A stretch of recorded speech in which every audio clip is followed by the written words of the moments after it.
I think we're live. Good evening. Hello. Hello. Hi, Veronica. Hi, how are you? I'm okay. Had a full day running Yeah, errands, doing work. Yeah. How are you? How's Bali? Bali's good. Bali's quiet. They're waiting for domestic tourism to start again Domestic next tourism. Saturday, I think. I'm not sure. We'll see. Oh, okay. They had a 80%, 90% promotion discount that I bought for like to Bali, but they give us a window of 2 years to use it.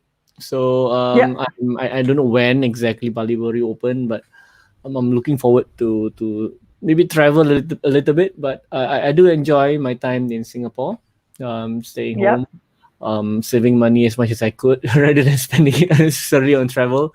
So this is something that is a good respite for myself at least. I know. How are you? Yeah, What I do miss traveling to Singapore to come see you guys. Online is not quite the same. Oh yes, correct. I mean, the team misses you, so we're hoping to get the team from Penang. Doris in Penang, you in Bali. Who else? Oh yeah, Daisy's in Singapore now, but everyone else to come together again and Daisy's be able already to. there. You got her already. Yeah, Yeah, we do. So we want everyone to yeah, come back. absolutely. It's still somehow we still miss.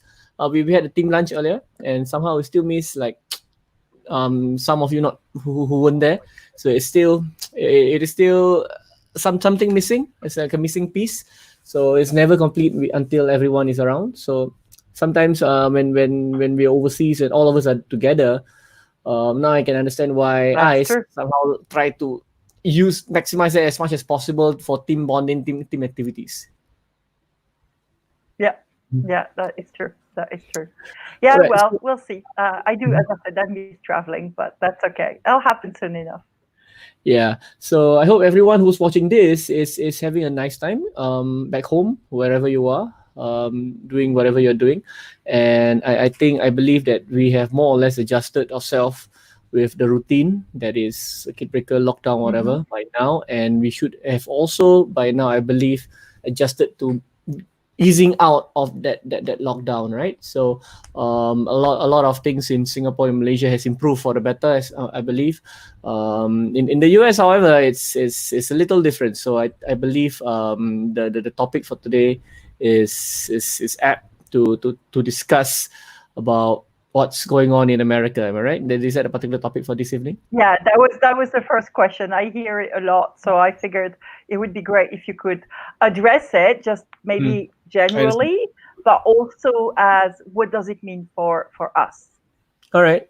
Well, I mean, I'm more than happy to answer. I mean, we have quite a fair bit of investors, clients, new people who comes on board, who came on board, who's always asking the same question. Everyone's always Yeah. worried, but my answer remains until now consistent, and I'll be more than happy to address them again at this point in time because I'm still in touch with people on the ground and what's going on. And we did face some challenge and all that over the last few months. Well, it's not exactly all smooth sailing. To be frank, we had our own odds and, to overcome, our own challenges to overcome as well for the last few months. So certain things did come, were affected. Certain things just couldn't happen because of the situation on the ground itself. Yeah. Veronica, So are you there? Hmm. So let's okay, right. Let's drop the first question, Fana, if you don't mind. I think Veronica is a bit out of sync because of her internet connection in Bali. Just drop the first question that I believe has been compiled.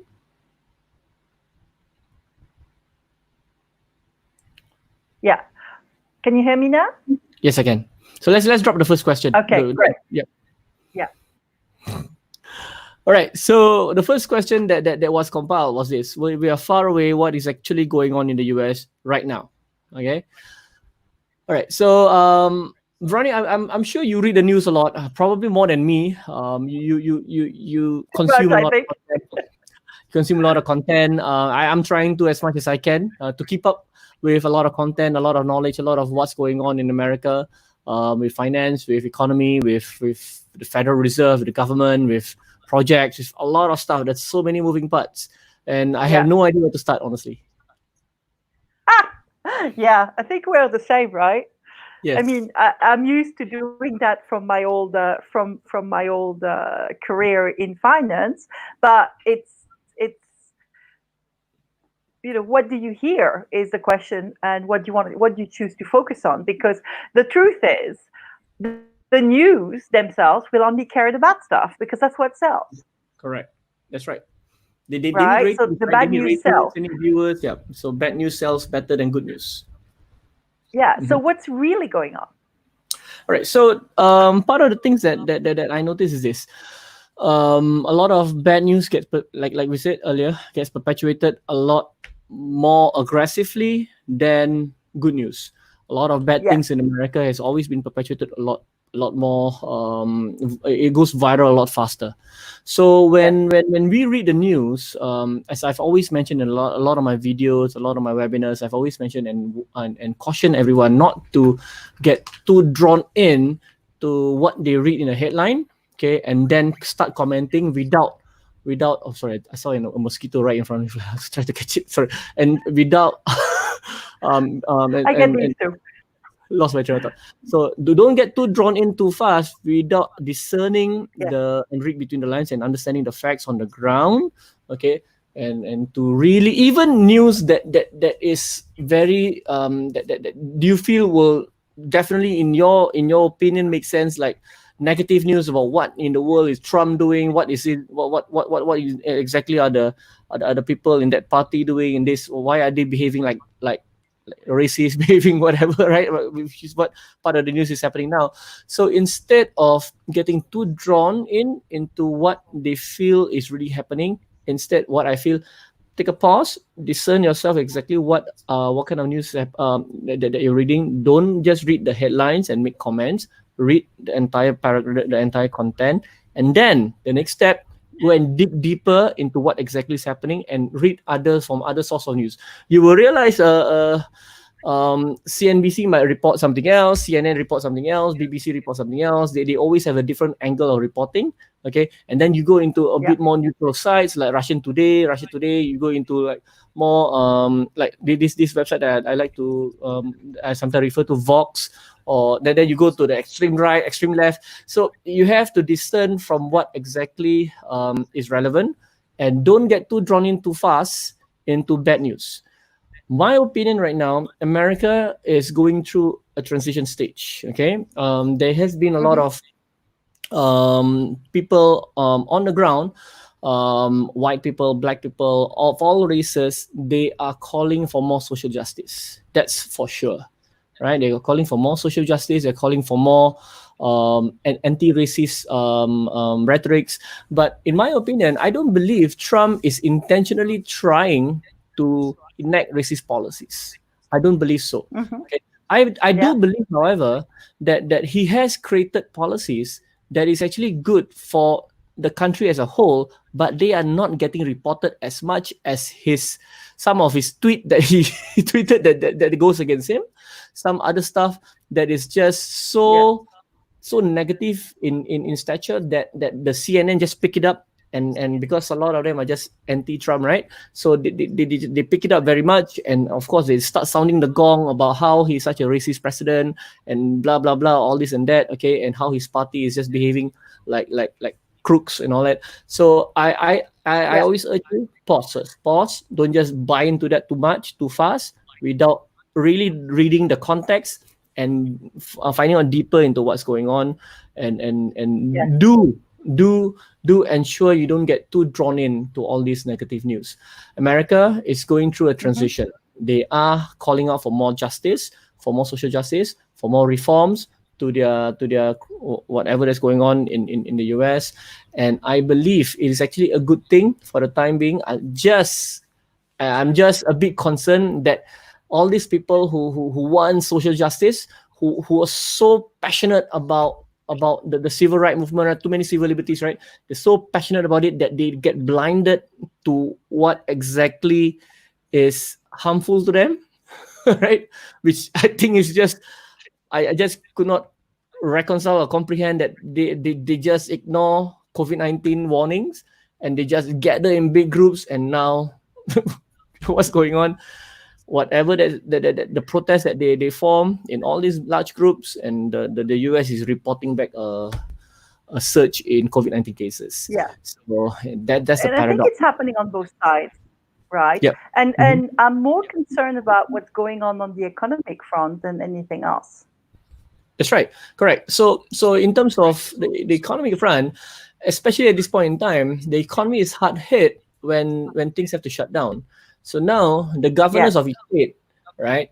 They're facing a bit of a dilemma, a major dilemma. Whether do they shut down again for a second time, or do they allow things to just happen as normal, but then see a lot more cases happening, a lot more cases being reported, to the point whereby I've read news whereby Trump is urging the state to stop testing just so that the numbers will just get reduced. I'm not so sure if you heard of that news, That's a right? bit strange. Yes, I've seen that. Yeah. That's just like, okay.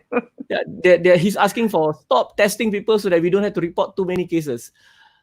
Yeah, I don't that's a know. bit strange. Okay. So I don't know. So I don't know how to comment on that.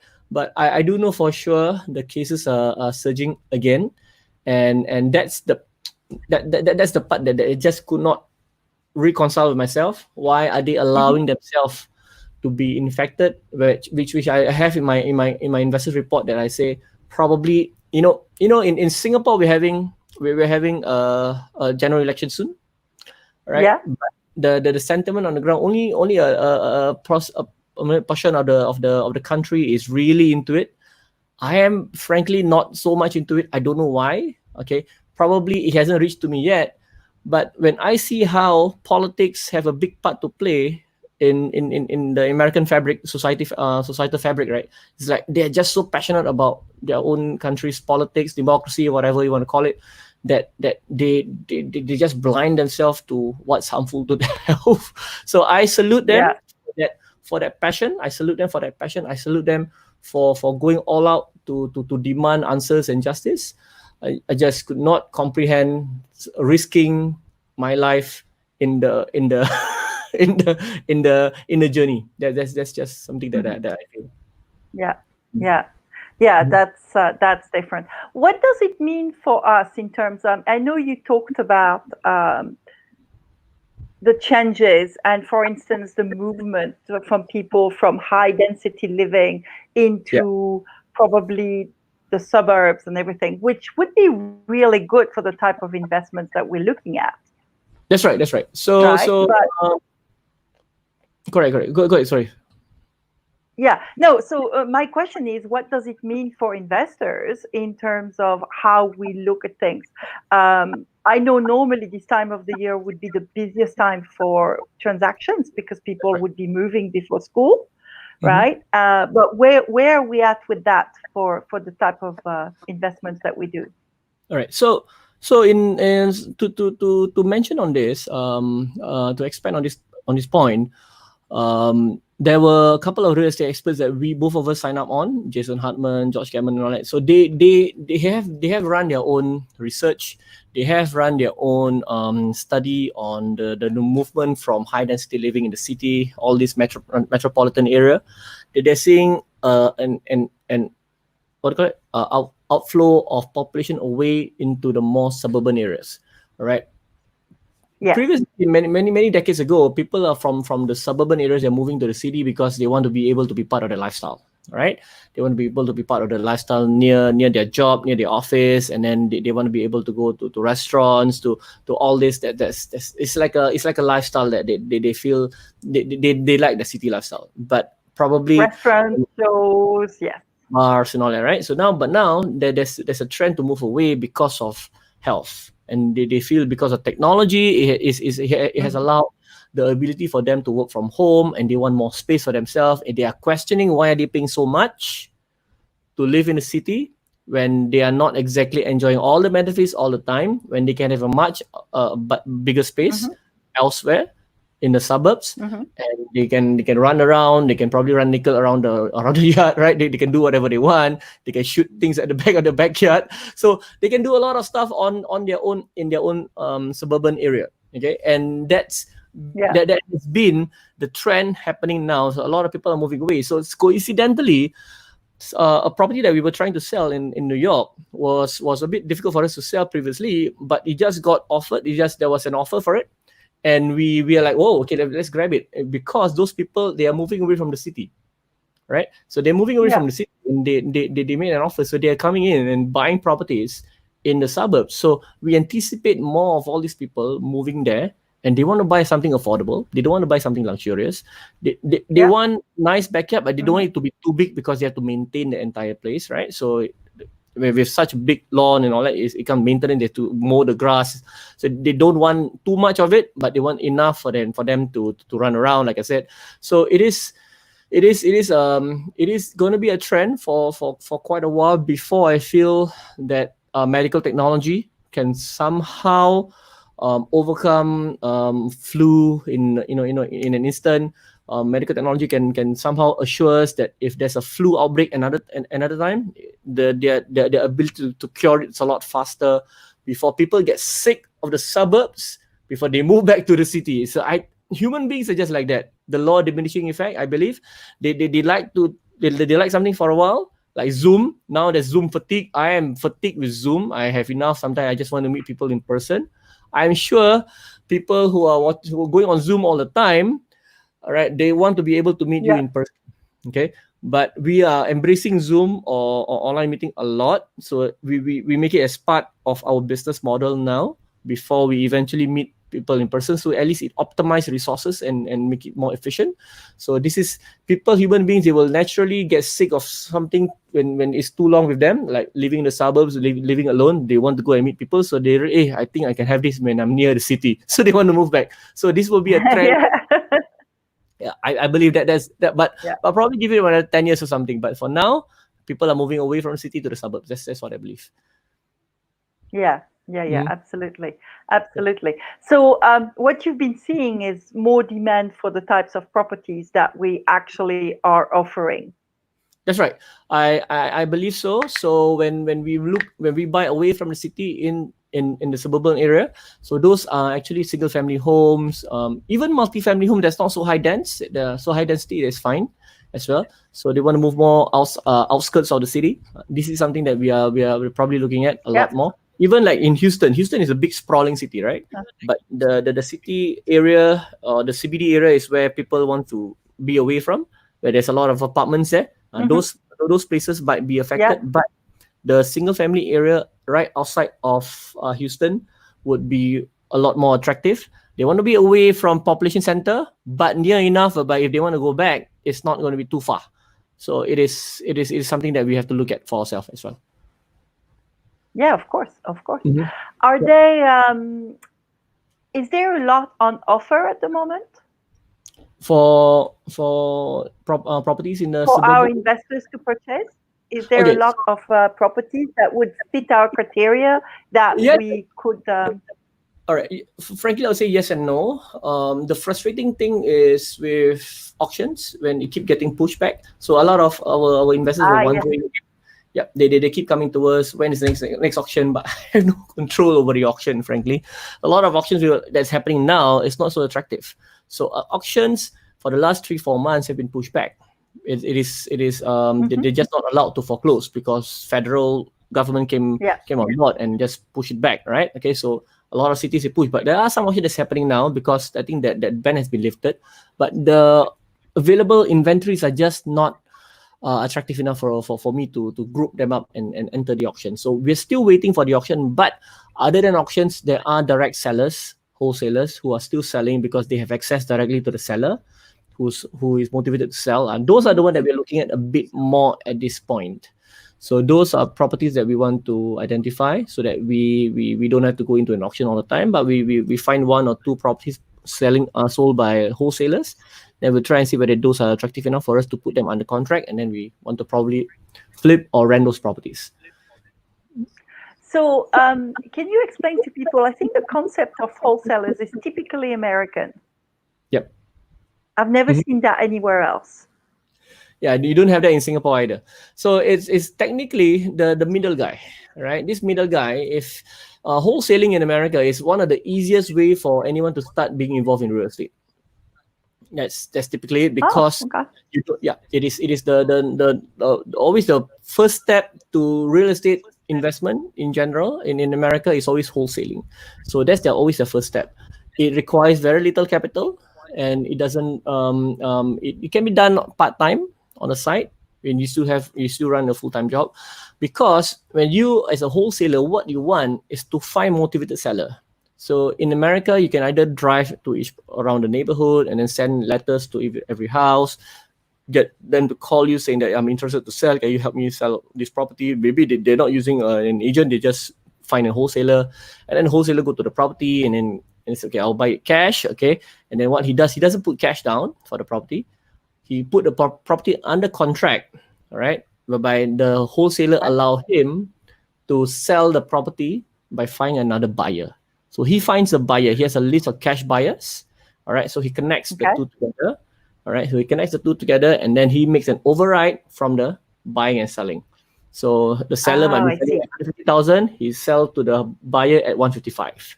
So that's what he do. Okay. Sometimes he sell the contract to the buyer, or he with what they do is a double close.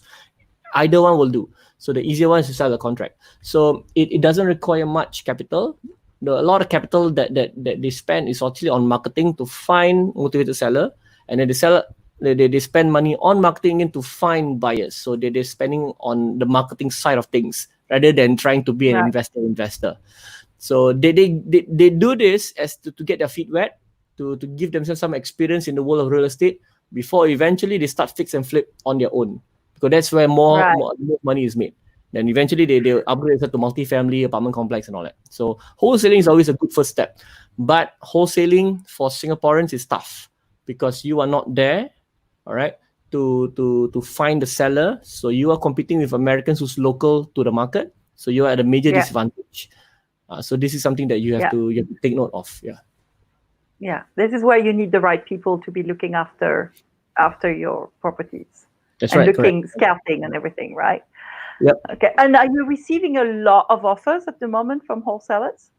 I mean, the wholesalers are selling us their offer. So they are, Right. because of the inventory that they have. So I'm Yeah. receiving about 10 emails a day on properties that they're Oh, trying to. wow. Okay. So But there is something. There are things around. not all are viable to be bought. So you got to be very careful what you want to buy. Yeah, Sometimes they do absolutely. inflate the numbers. Yeah. Yeah, absolutely. So are we looking currently for more rentals or for more flips? What I do you would think the market's going to do?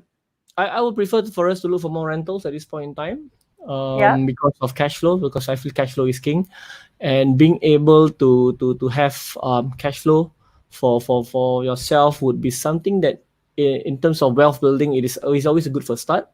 So cash flow Yeah. would be something that I would advise people to look at this point in time. Flip is good. The only thing is flip you have a higher tax bracket compared to rental, because flip you are technically running a Mhm. business. But it's not wrong to do flip. You can still do flip. You just have to wait it out for a while before you can eventually sell off. And then while you wait it out, market might change, so you might need to adjust yourself.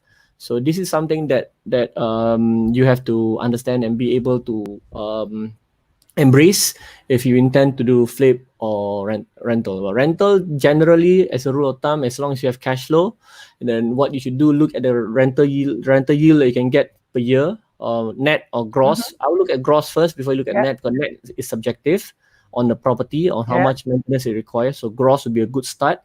So gross rental yield that you can get from the property, compare that to a similar amount that you're going to invest locally.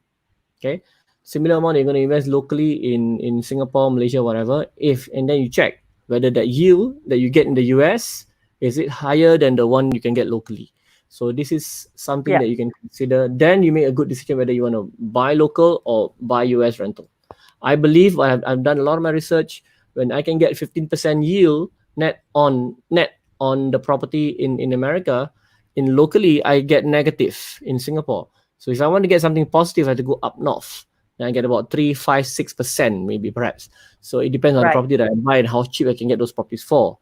Then how long do I Mhm. hold on to the properties? And then there's also another question. So in America, because of the way America is already a developed country.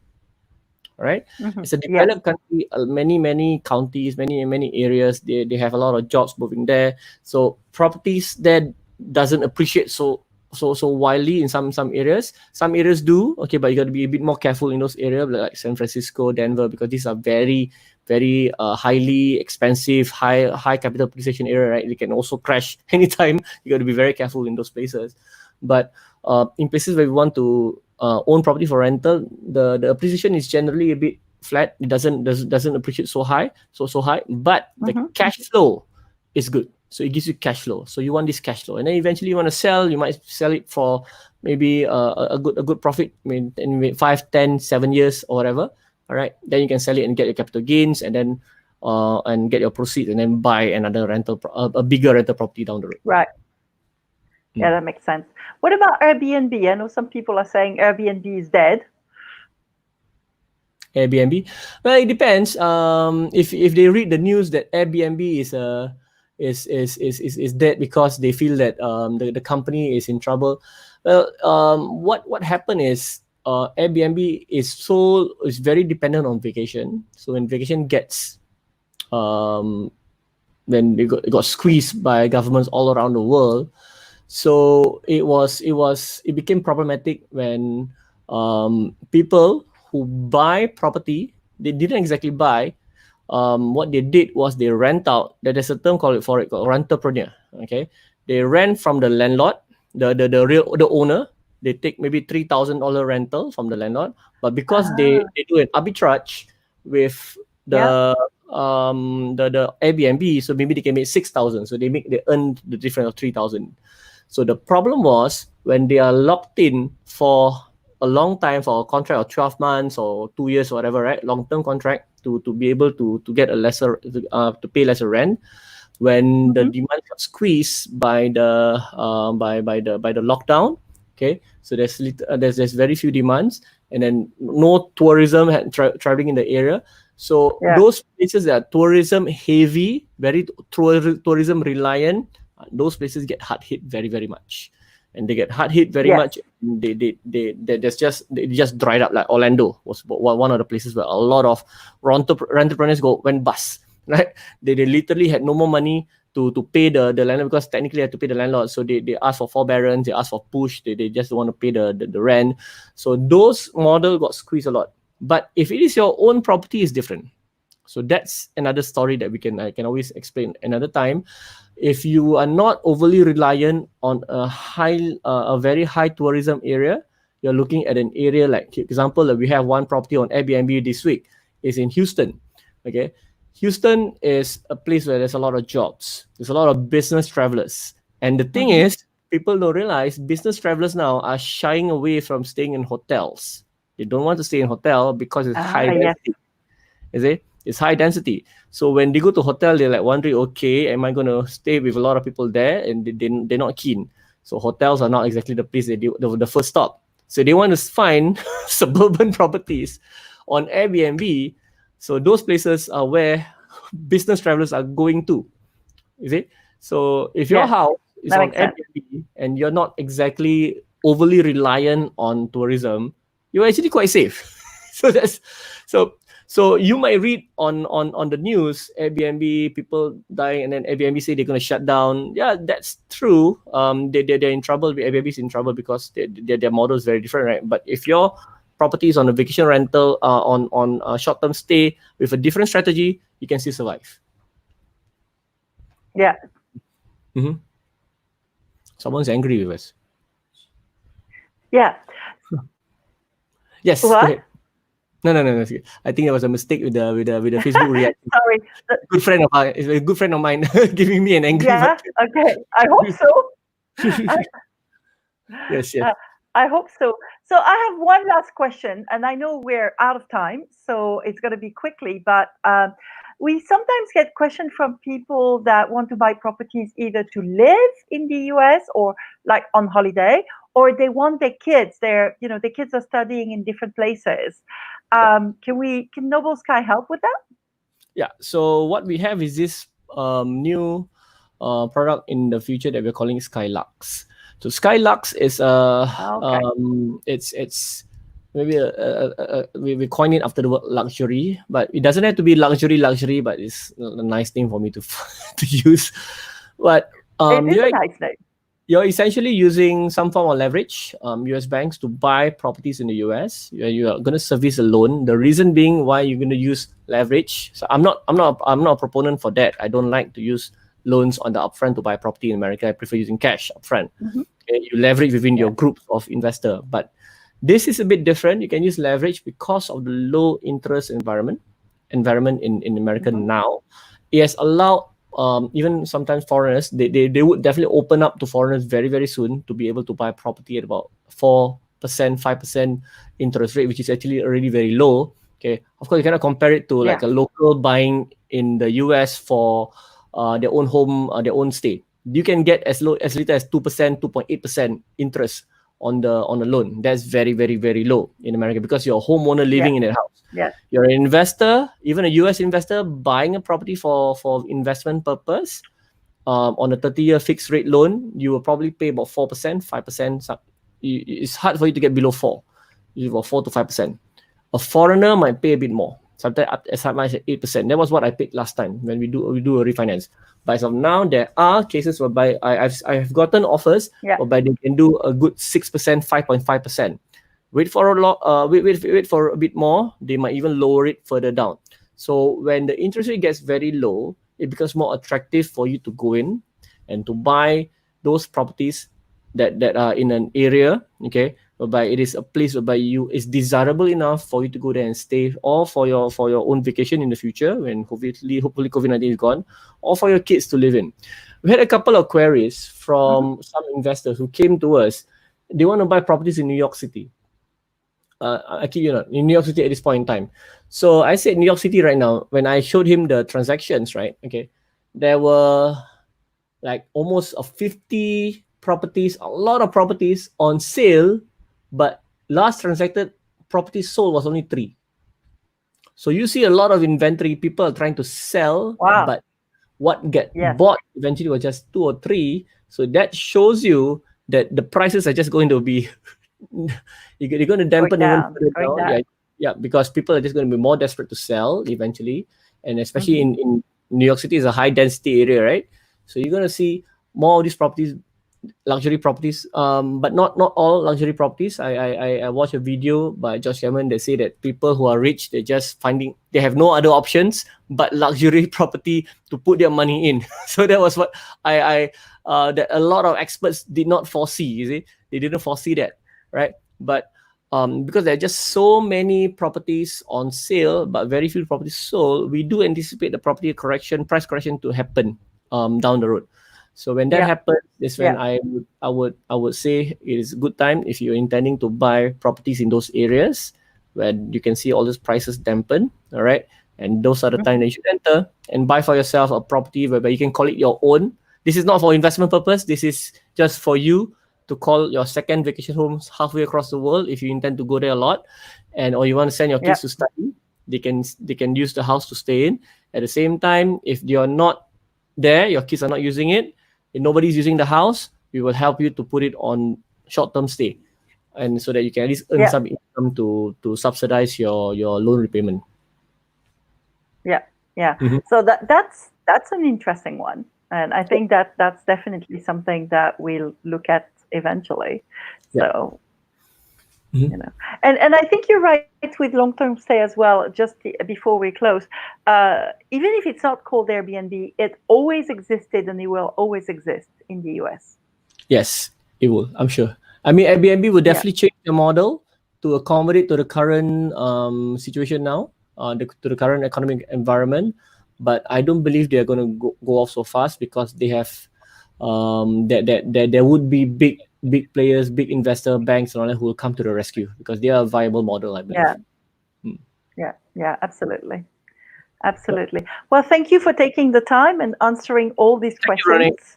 I know these are some that we hear a lot, so I thought it'd be good to for everybody else to hear them. Yes. Thank you. Thank you, Ralph. All right. Thank you, Ronnie. Good night, everyone. Good Thanks night. for all for tuning in and watch. Have a good night and stay safe.